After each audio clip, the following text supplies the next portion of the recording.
let's talk about the latest lawsuit.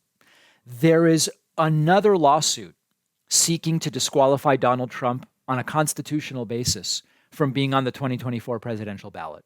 This lawsuit is in Colorado. Now, the context here, as we've talked about, is that putting aside criminal trials, there is increasingly an argument being made Trump can't run. Trump's disqualified. Trump incited an insurrection, and Trump provided aid and comfort to those participating in an insurrection on and around January 6th. He is disqualified from being able to hold public office. There's a lawsuit out of South Florida that is taking that argument to court. New Hampshire is now exploring removing Donald Trump from the ballot, and now Colorado becomes the second state, third legal front that is exploring the exact same thing. In Colorado, a lawsuit has been filed by 6 Republican and unaffiliated Colorado voters. These include local officials. And the argument that they are making is the same one that we've been talking about. Section 3 of the 14th Amendment to the Constitution has been violated by Donald Trump. He took an oath to support the Constitution. He engaged in insurrection or rebellion.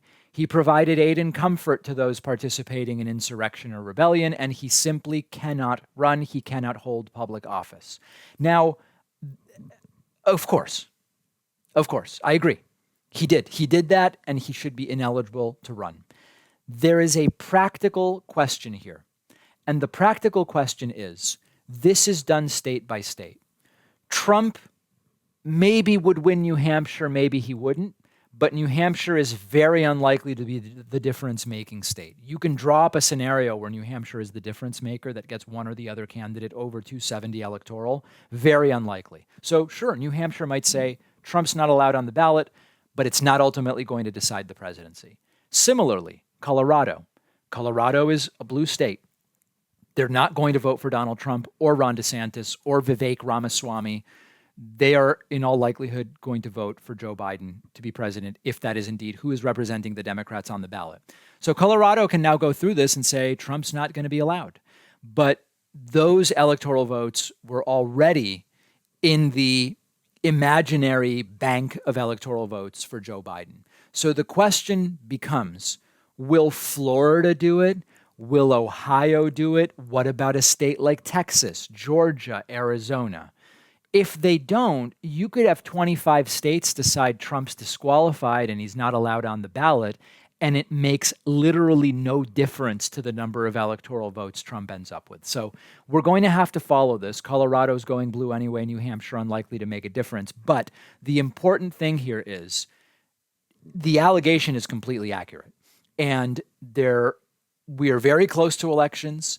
We all must vote. We have to do everything we can to shut all of this down simply by defeating Trump.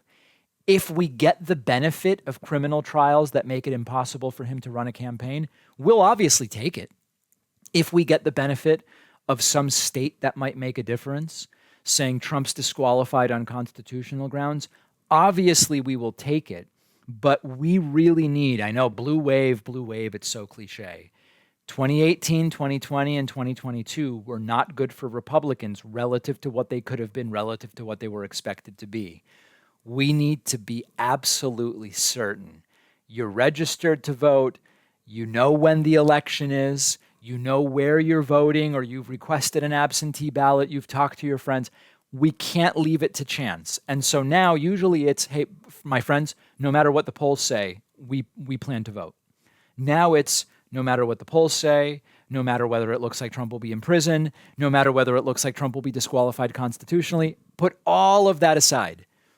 Make sure you're registered. Make sure you know election day, because we cannot leave this to chance.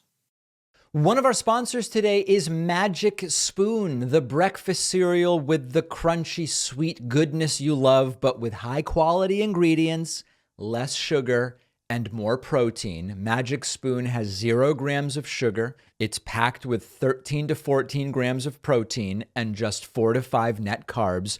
So it's great if you're doing keto or low carb, or if just like me, you're trying to limit your sugar intake. They have many unique flavors, so you'll never get bored. My personal favorite is maple waffle, but I grew up in New England, so maybe that's why maple, They also have cocoa, fruity, frosted peanut butter, blueberry muffin, honey nut, cookies and cream, cinnamon roll.